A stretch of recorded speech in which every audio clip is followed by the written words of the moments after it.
John Baker, I was in the one in 1973. I played the horse, the fool, the lady, the doctor, the recruiting sergeant, Bees and Betty, Dame Jane.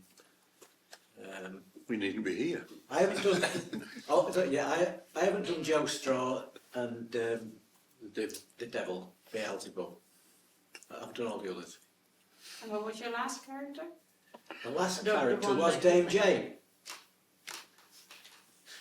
And Dave. I'm Dave Barlow. I've been in the Plough Jag since about 1975, I think.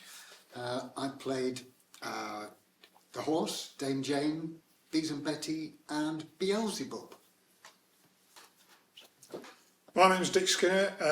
First Jag was in 1978 when I played the Flash Hatman for 4 years. Then I played Ragfool for 3 years. And then I had a sabbatical and came back in 2012, and I've been the Green Man ever since. I'm Paul Dalton. I started in 1974. I was Flash Hatman 2 years and then passed it on to Dick. And then I was a lady, I think, for 3 years. Don't look it now. I'm Jeff Miller. I should have been in right at the beginning in 73, but I had an ear infection which affected my balance, so I've been in it since 74. I played Bees and Betty, Dame Jane. I think I did the horse once, and then when Bob retired from being the doctor, I took over. I've been the doctor since, but I couldn't tell you what year it was. Right, I'm Eamon Green. I joined the Plough Jag in 1983. Started off playing the horse.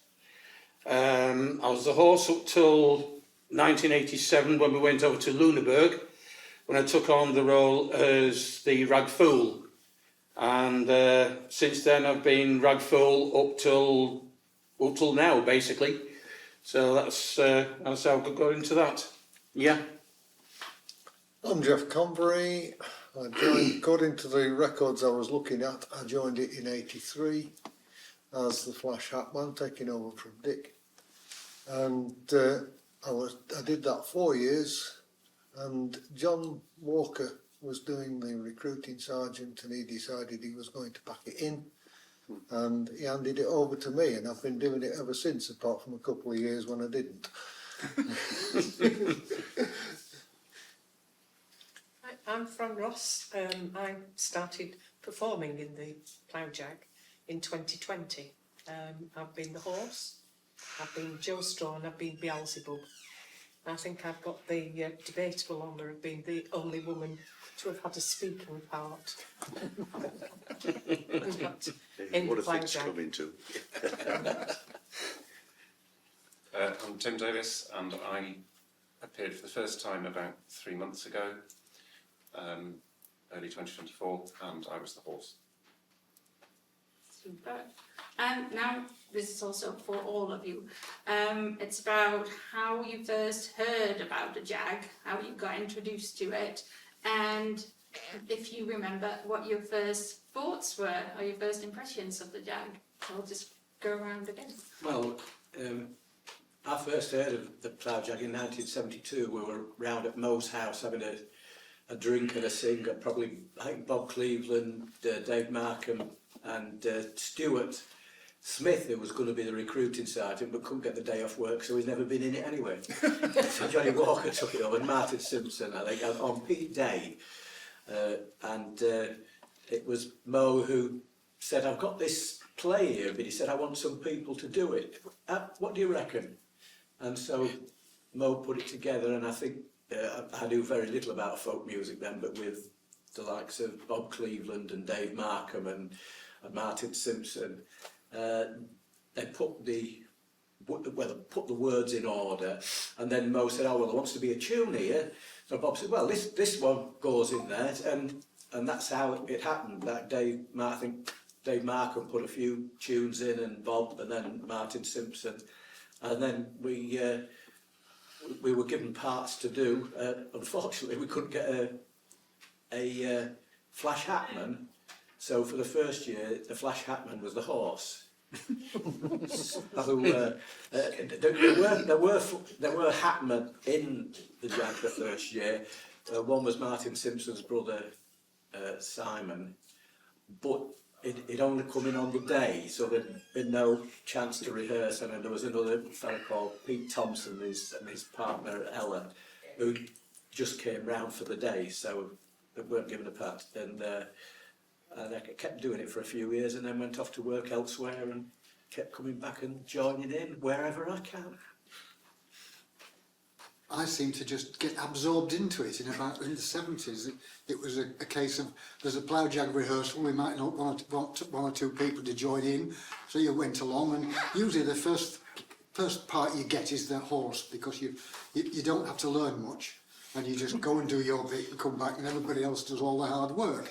So I quite enjoyed that for a year or two, until I started doing Dame Jane, which takes a little bit longer to do. Dick, it's up to you. Oh, yes. Just trying to remember. Yeah, it's as like Dave, you sort of get absorbed. I mean, I started going to the folk club originally around about 1976, 75, 76, and I'd seen a couple of the jazz, because they used to do it on the Sunday night after the Jag itself, and thinking, what the bloody hell's going on here? And then they're always trying to recruit.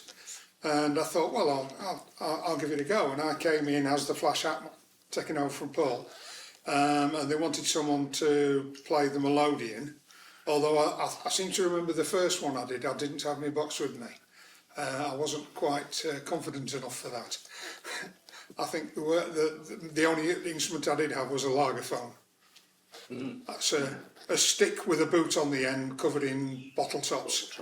And you banged it and you hit it.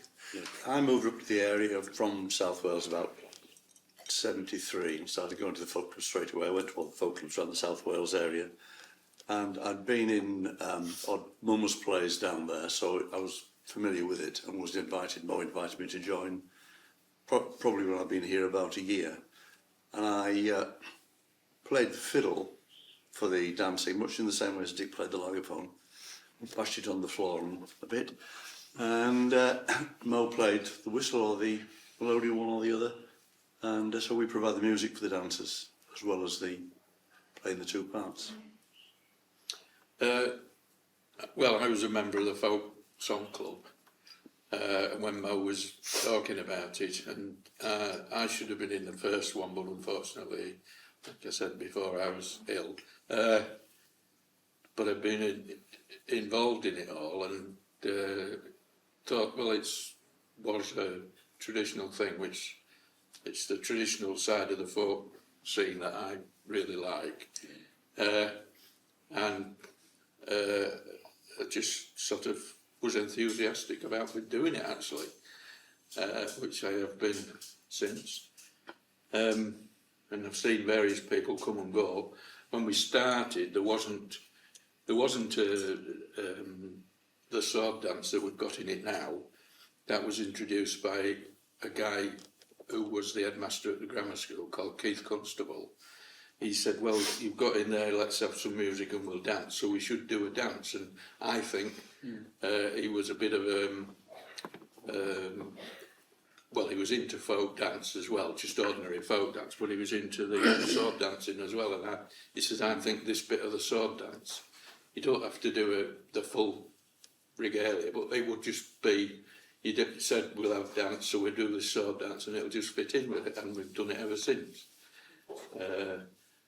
And I sort of, because I was more into the folk dancing side, I lead it and sometimes go wrong. But,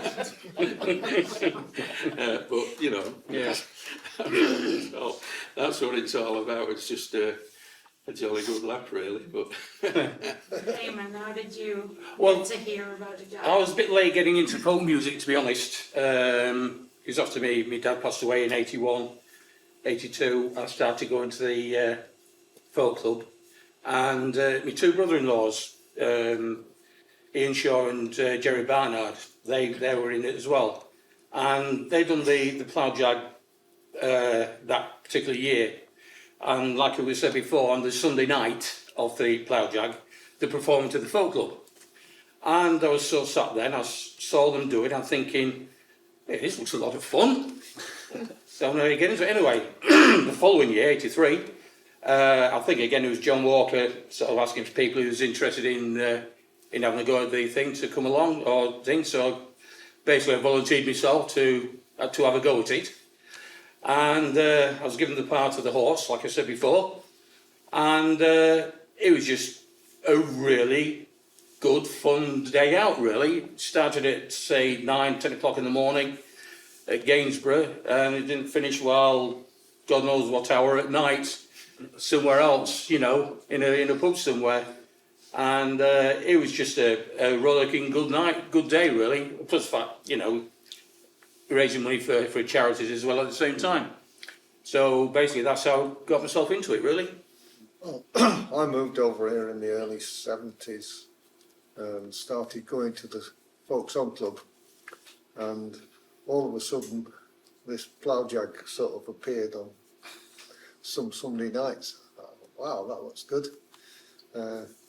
However, there was a period for a while where I didn't get to the club much at all, and so it was 83 before I was at we were in the Workley at the time, and there was a board up that said, if you're interested in the if you'd like to be in the Plough Jag, see the recruiting sergeant. So I went and had a word with John and got in. And I was given the. You were recruited. I was recruited, and Occasionally. I was given the. I was given the flash coat with the flash lapels and the hat and the lagerphone, and that was. And I think I got it basically because the flash hat man is a singing part, and so I think you were right to some extent that the horse is the starting one for people who don't necessarily sing, and the flash hat man's the one for somebody that does sing, because you've no speaking part, you've just a bit of a song, and standing there with the lagerphone, clouds of builder's dust from the floor of the Lords. No, And the big social. what was the pub in Gainsborough? Tiger. Tiger. That's Tiger, it. Yeah. yes. Yeah, we're sort of hammering away. We've been worked That on. was haven't we? builder's dust, that was just muck. No, they've been working on it. There was cement dust and all sorts of that. Anyway, that was it. And then when John was packing in, he said, "Do you fancy I'm packing in the recruiting sergeant. I'm cracking in doing it. Do you fancy doing the recruiting sergeant?" Yeah, that sounds good. And basically, I've been doing it ever since. The criteria was that somebody had to be able to fit into the costume, wasn't it? Well, that was part of it. Yes. So it's no, it doesn't fit. Although I don't fit into it anymore, I've had to buy another coat.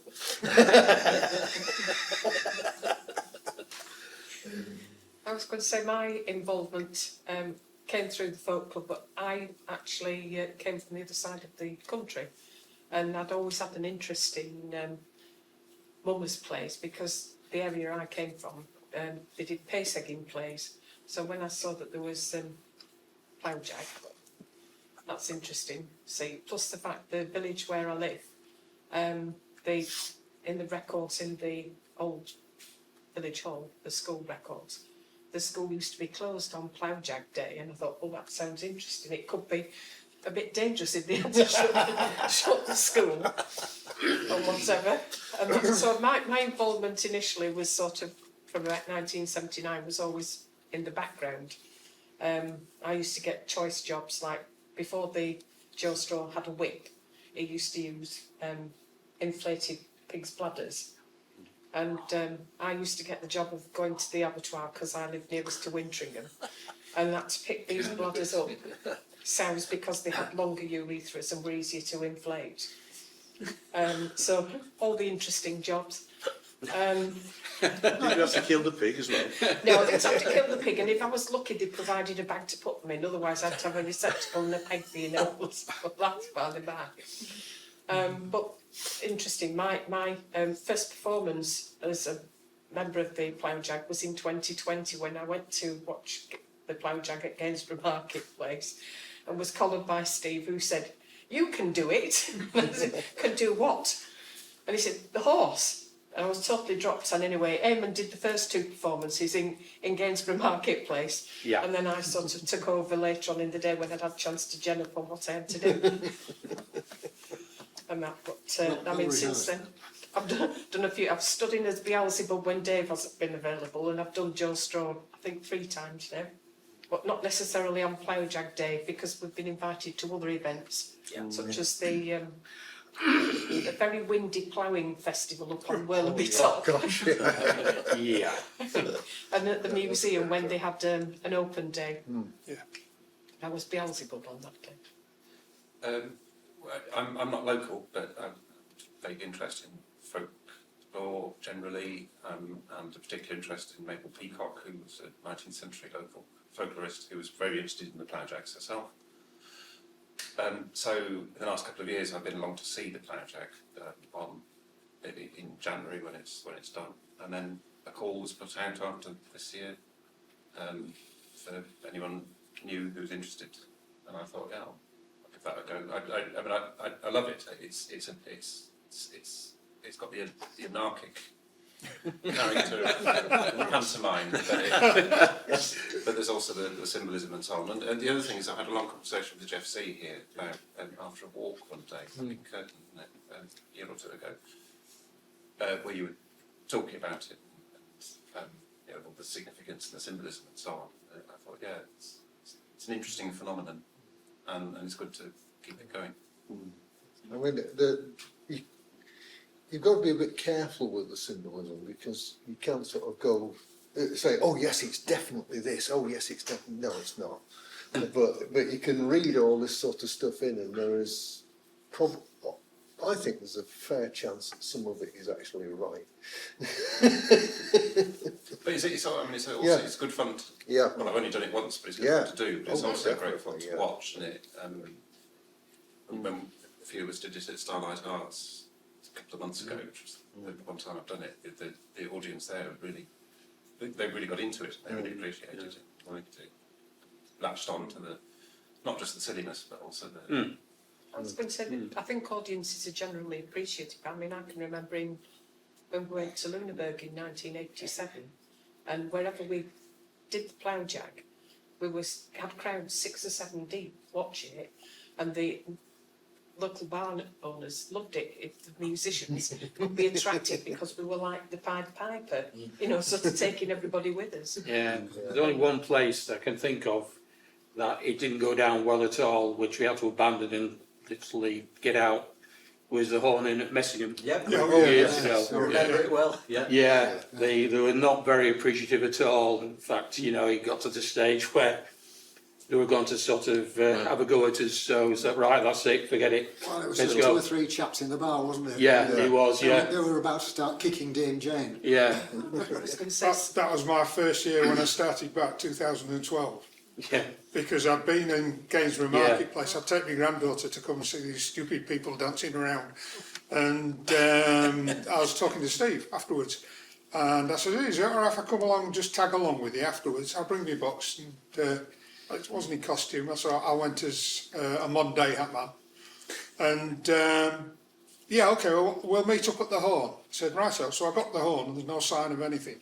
I forget where the first part, I know we ended up at the Ironstone at one point, towards the end. But yeah, so I sort of did the afternoon and evening session, and that was my first one back, say from 85 was my last one I did as Rag Full, and then nearly 20 years later, no, nearly 30 years. Originally, because we were members of the folk song club, we decided that when we were collecting, we would sing a few chorus songs while the sort of, we'd done the play, and so to keep their attention while somebody went round collecting the money. And it sort of like developed from that, and the singing was a big part of it. And we always said, well, it's because it's not just the play, it's the folk song club. So, and that was a big part of it. And very often, after we'd done the performance in a pub, we'd have a few songs in the pub as well, you know, and a drink, because well, you're in a pub. So, and I mean, that's why we started at Gainsborough, because originally Gainsborough, because it was market day, the pubs opened earlier. But you have to remember, when Just we an started excuse, really. this, the pubs didn't only open for 2 hours at lunchtime. They weren't open all day like they are now. So, and when the pubs shut at 2 o'clock or whatever time it was, we went into the working men's club, because somebody said the working men's club are open 3 till 5, and then the pubs opened at 5 again. Yeah, I remember. So we went into the working men's club, and I mean, we had some fun in that club that was Big up there. Big social. Big social club, yeah.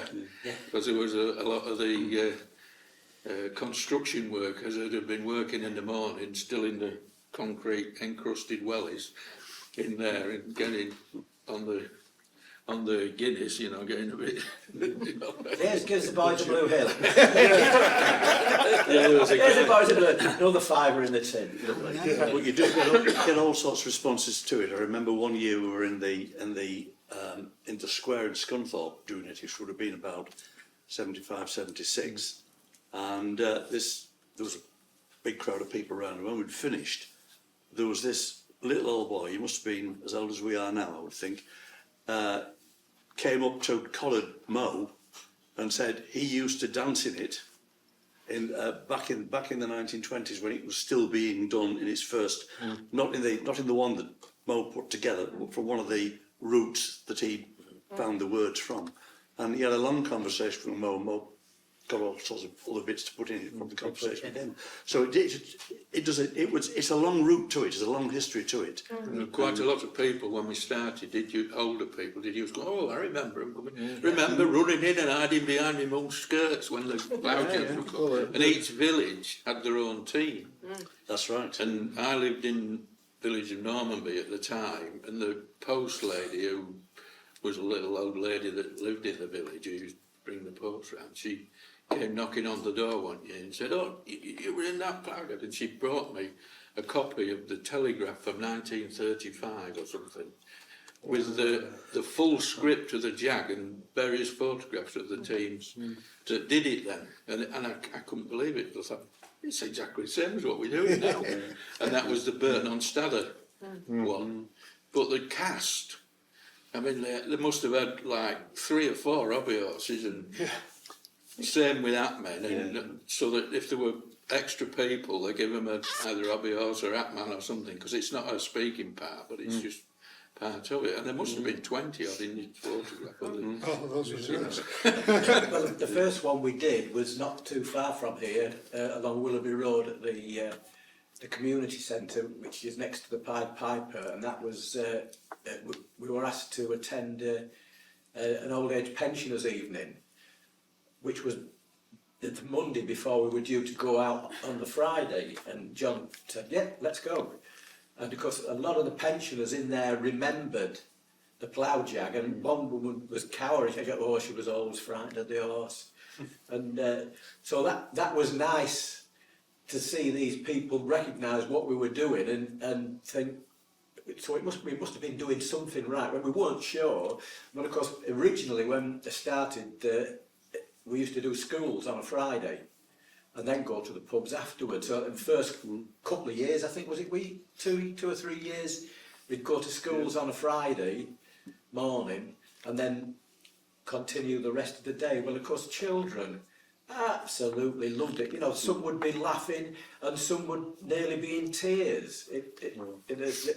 Different emotions all the way through. I think those, for me, were one of the best times, enjoying the children getting on and enjoying the Jag in their own way. I remember Mo, when he was Joe Straw, he was lethal with that bladder. A number of times he tried to take me hat off. He's trying to get clouted around the back of the head by this pig's bladder. Are there any places that you prefer to play? Because you've got such different places, from the marketplace to the teeny tiny pubs. Or is there anywhere that you really like more than others? I mean, there's been a few places that we've thought straight after it, we're not going back there again. We used to do a lot of the bigger hotels in town back in the 70s and the early 80s. John Walker was very concerned about trying to raise as much money as possible, so we would go to the dinner dances, which were all the rage in those days, early January. So we do the Royal and the Workley and the Berkeley, and the problem was that it had to be timed precisely so that we arrived just as they were serving the coffee after the meal, and then we had to be in, out, onto the next place, and it got a bit much, and we weren't enjoying it so much. So it was decided after that we'd calm down a little bit, not collect the money so much. The performance was more important, and that's when we started going around the village pubs, and it calmed down a lot more. And I think we all enjoyed it a lot better. Well, what John used to do, if I remember correctly, he'd look for somewhere where there was a wedding on, or somebody got an extension. So you turn up about 11 o'clock at night and do the jag, and a lot of the time then some of them would let you stay, so you were there enjoy and be singing and playing, but of course you got the opportunity to sample the delights of the place, the early hours of the morning. Delights of the bridesmaids. Which we could do. One member, was it King Henry VIII in Kroll? Was it with Ian? And No, we didn't. it We was, weren't it on was till very, 1 very o'clock. late. And, Yeah, we weren't on till 1 o'clock. I remember sitting in the bus shelter in Kroll Marketplace, across the road from the Chinese takeaway, with Dave Markham and Bob. At 1 o'clock in the morning, both of them eating a Chinese takeaway. And saying, do you realise we've had 13 pints today? Oh, well, Dave was famous for his interpints. Yeah. Have a pint in between the rounds. What John was saying about the wedding receptions, when we went to the townley twinning ceremony in Clamar, the hotel we were staying in had a wedding reception that night, and we hijacked it. In fact, talking about hijacking, one of our hangers-on, one of the French hangers-on who was taking us round Clamar that night, had some contact in the local bus depot and hijacked a bus. And so we travelled around Clamar from bar to bar on a corporation bus. And it was a town twinning ceremony with Scunthorpe and Clamar and someplace in Germany. Lüneburg. And we commandeered 3 flags from outside the town hall, do you remember? Full-size flags, not little flags you wave on a stick, but full-size flags on big poles, and took them all around Clamar, waving them, all, one for each country. Clamar is on my sheet, and any memories, so they're already coming. And how did it all go down with French and the Germans? Were there any stories on that? Remember when we arrived, when we first arrived, we went down from here on a bus, went over on the hovercraft, and landed at Calais, and there was another bus for us there, and we had to get through customs. And we had to get through customs on the French side with a hobby horse. I was going to say, well, the customs have to say about All the costumes, the brooms, the tall hats, and best of all, with a big pack of swords for the sword dance.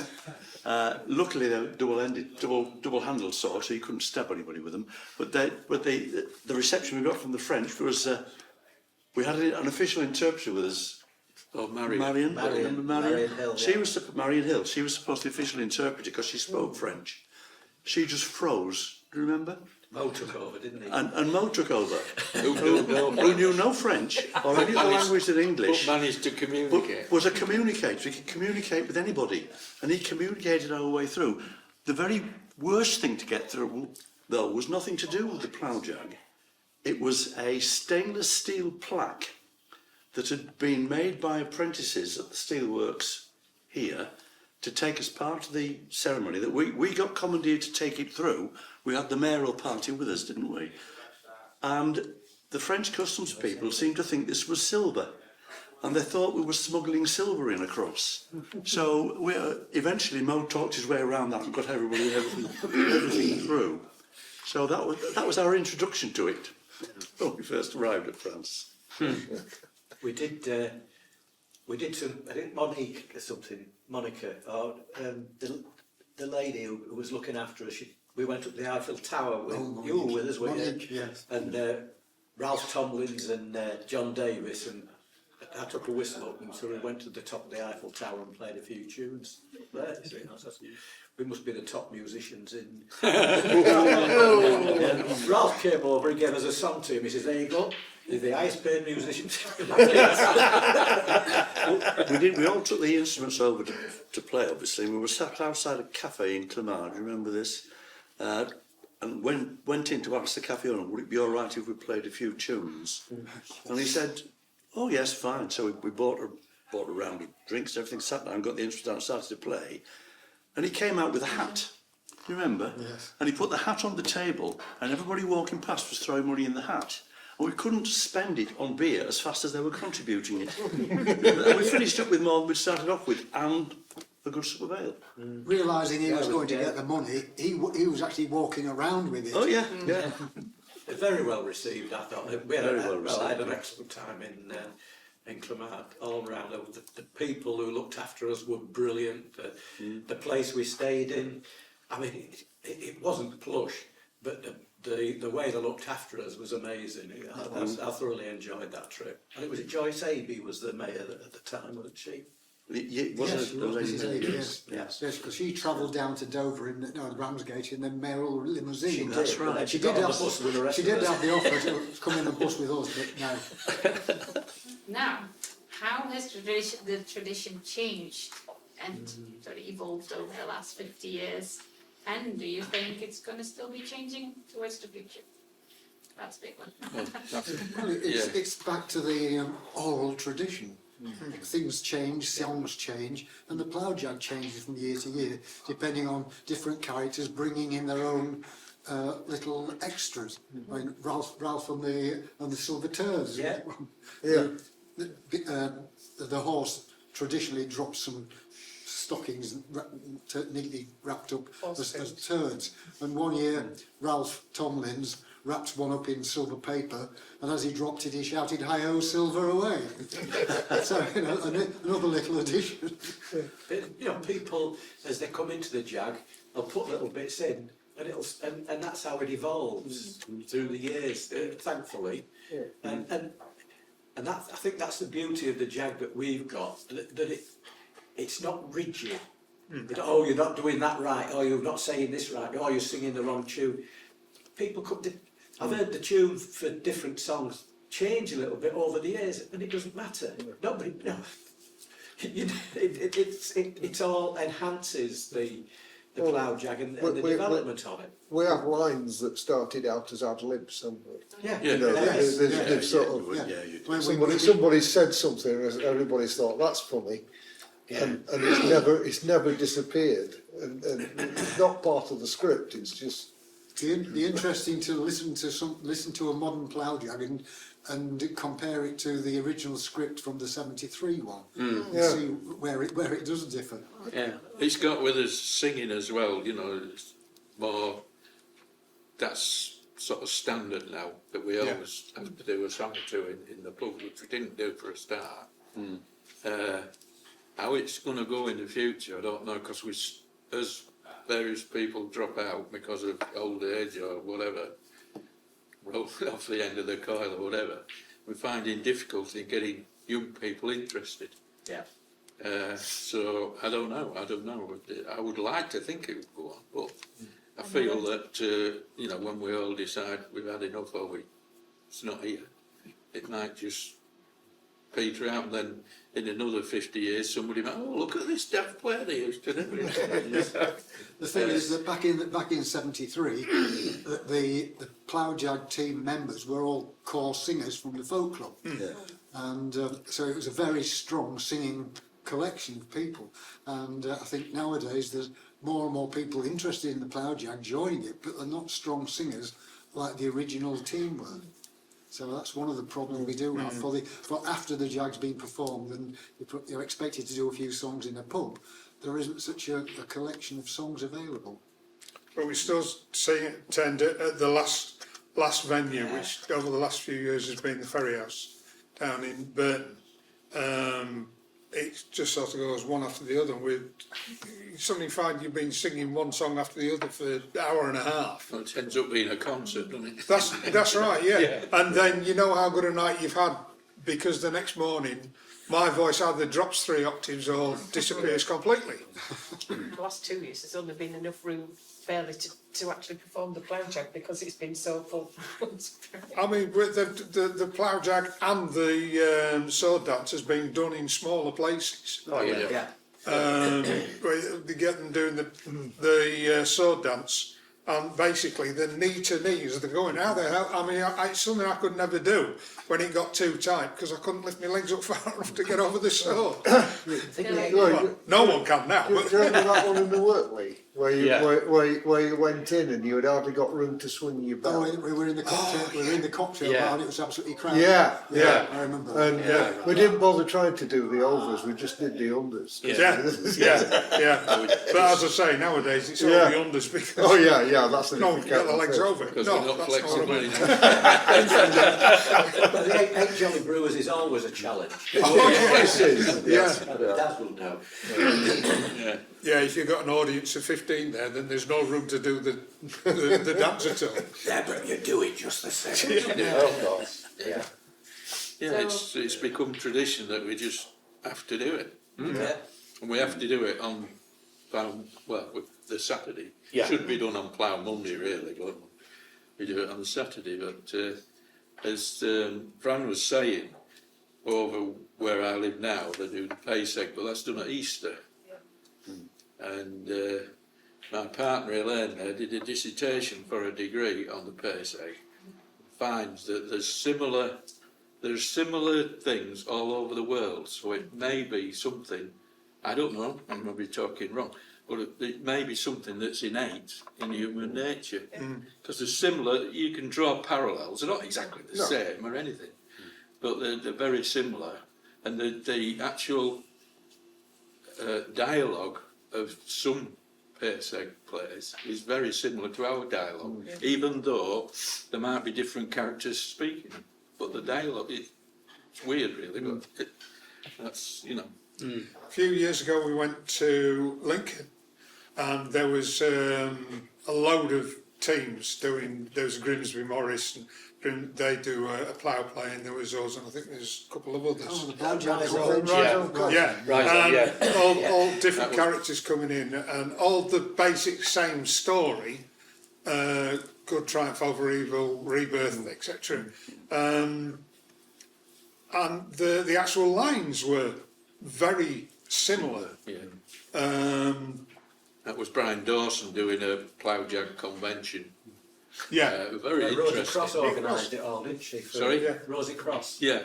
One of the interesting bits with that though was that we'd been jagging all day, and we'd had tea, and we'd got back in the bus, and we'd driven straight to Riseholme, and we'd sort of come in, and everybody else was there. We were the last ones in, and we sort of come They in. were all fresh. And we were giving it the sort of, where's the bar, man? Come on, let's get some.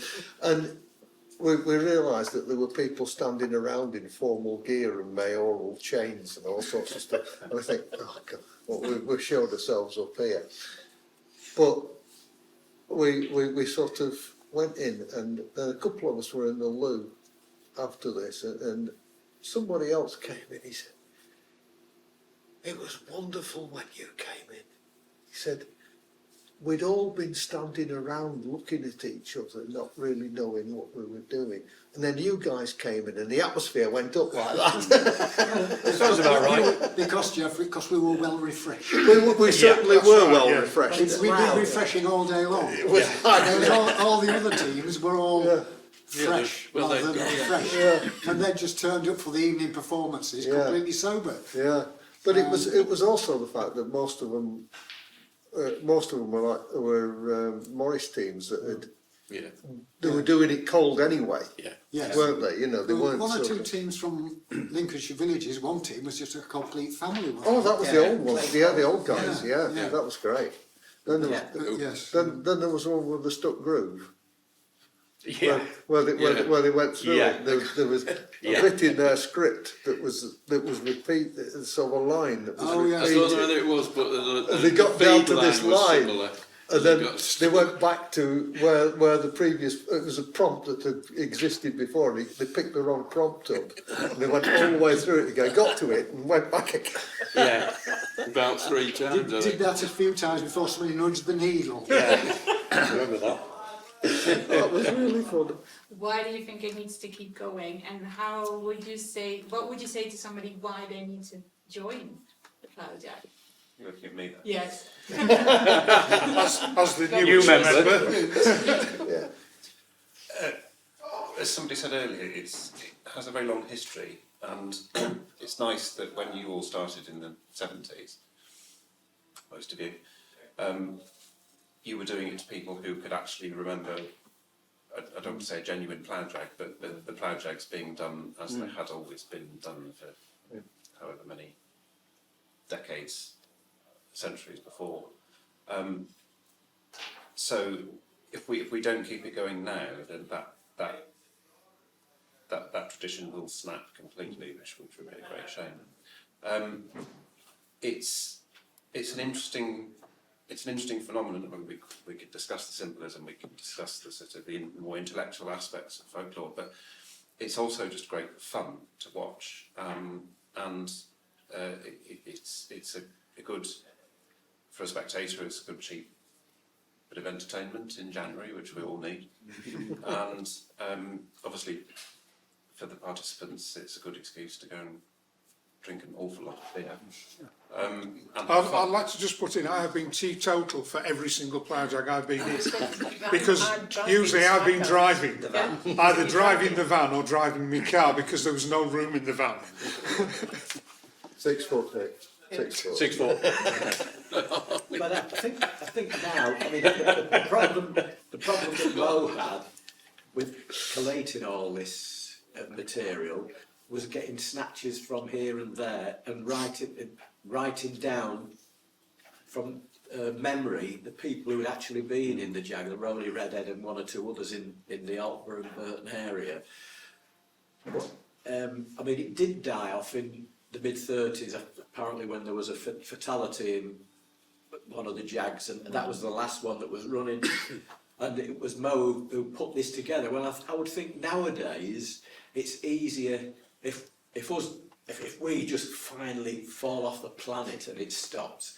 It's easier for people to get hold of all this material digitally. Oh, that's how they used to do it. Oh, they used to do this dance and that dance. So it would be easier, and hopefully if nobody carries on with this, we'll have somebody in the future who, like Mo, who's an enthusiast in folk music or folklore, who'll put this together.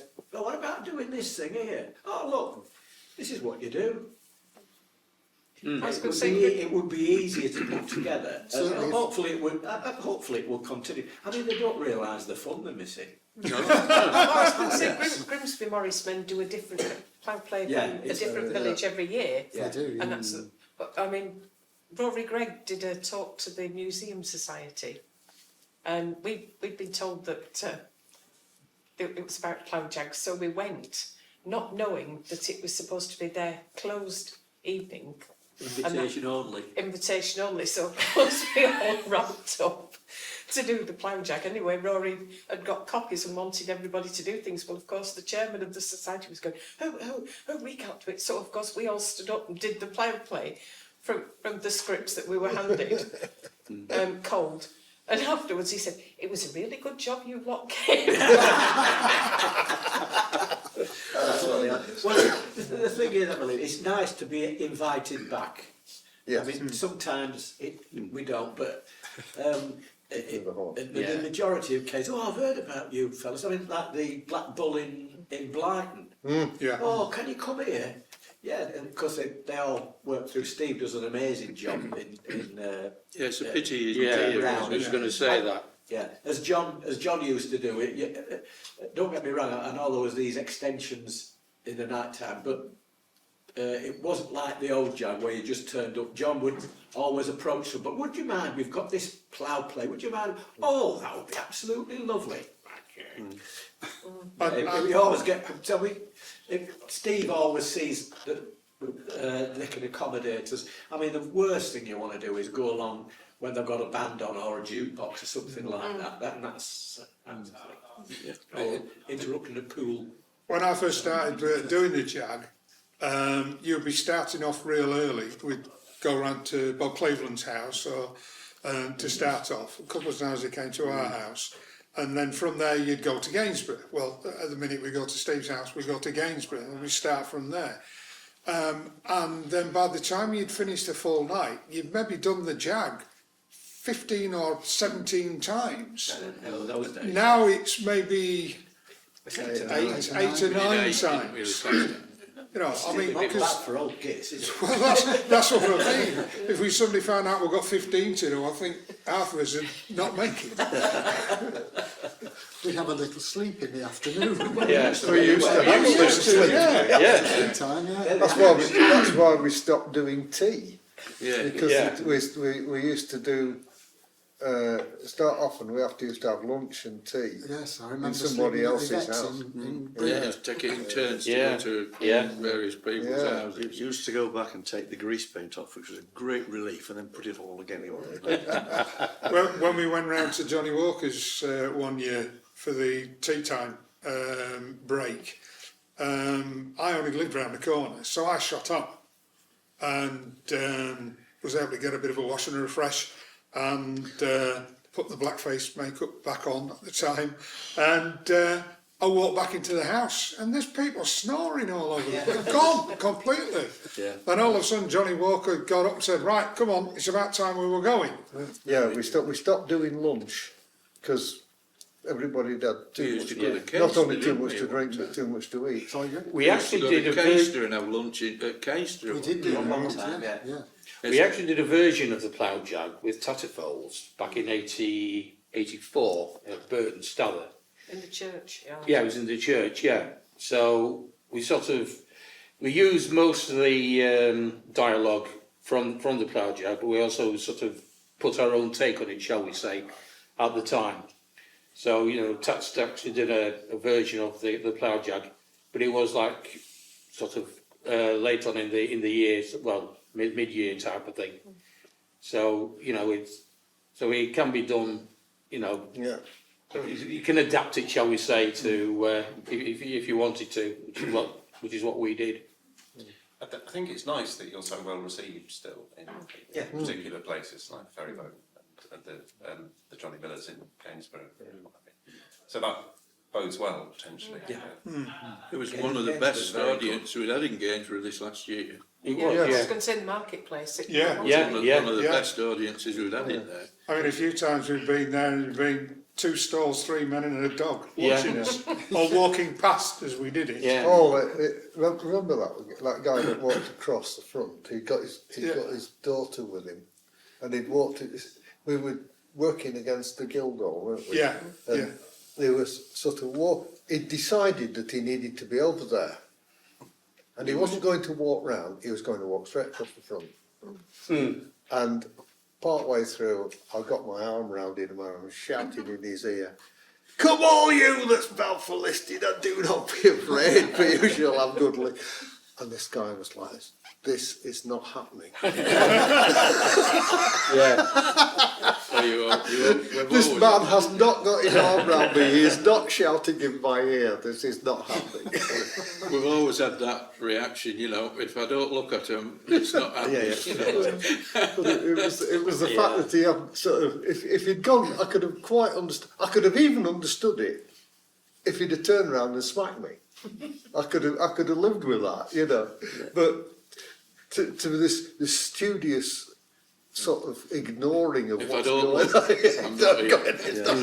If I ignore it, it'll go away. Didn't Bob accost a lady walking down Scunthorpe High Street once And she said, who are you? And he said, you should know me, I'm your son.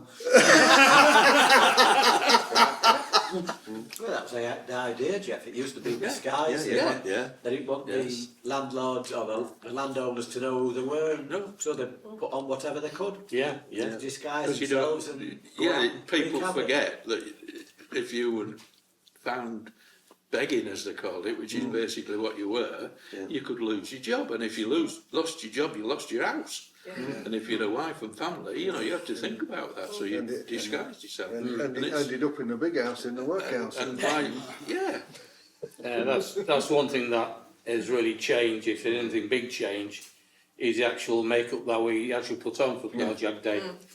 We've got to be careful how we actually get ourselves made up for the day. It's not people being insulted by it, it's people telling us that we are insulting people. Yeah. Yes. So, you know, it's one of those things. Just accept it. It is. Yeah, yeah. Put something else on. Yeah. Or nothing at all. I was going to say, Yeah. like you said, it has Now that will be a changed jag and a anyway. half. Yeah. I think you would get locked up for that. But when you think about it, even when we were talking about grease paint, you were talking about Yeah, grease grease paint. paint, Paul. And originally, it wasn't grease paint. it was soot. No, It was soot. Or coal dust. Yeah. And it only Well, comes in yeah, one you it couldn't afford all that stuff. would be, you know, but charred, literally charred wood. Yeah. And that was what they used to wear, and then people started, at some stage people will have started using grease paint. But we don't use grease paint anymore, because we use the water-based Yeah. base paint, As they called it. you know, and so, You don't know what you're missing. Grease paint makes you sweat. oh no, I've used it, Yeah. cold cream grease paint, Yeah. terrible stuff. But what I'm getting at is that not only are we now changing the colour because of social pressure, but we're changing what we actually use as well. You know, we're not going right back to rubbing bits of burnt wood on our Sooty clout. Yeah, sooty clout. Yeah. Anybody else want to say any reasons why people should join the JAG? Short ones. It's good fun. Yeah. It is. It's continuing a tradition. That's a key tradition going, yeah. It's fun. Yeah. It's something you can do without a view to making money and without a view to being famous or important, just because you enjoy doing it. Exactly. That's what it's all Yeah. about. Yeah. I mean, my son-in-law, he drives the van, and he'll mainly because he's young enough to be able to hire a van. We're too old to let that. But he's quite happy to come round. Do you want me? Yeah, I'll come round with you. He said, it's pretty good, I really enjoy it. Do you want a bit? No, I don't want a minute. So that's the thing, that you've got to break that and get people, if you can get people involved and get them to enjoy it. I mean, as I said to Dave, you know, every year you come up to December and you think, oh, is Jag going to be a Jag? Oh, no, I'm going to be doing the Jag in a row. Oh, how about my fit? I'm sure I'll be doing it. And that anxiety for that month goes, and then you get out on the Jag and you think, yes, That's why I do this is it. why I do it. Yeah. Yeah, Exactly. it's worth it. Yeah. Yes, it's Great, been great. it's been with old friends you've known for years. Yeah. Yeah. Well, it's like we did a talk at Scotter with Steve last week, and he said, well, I said, well, how long are you going to be doing this thing? I said, well, while I've got breath.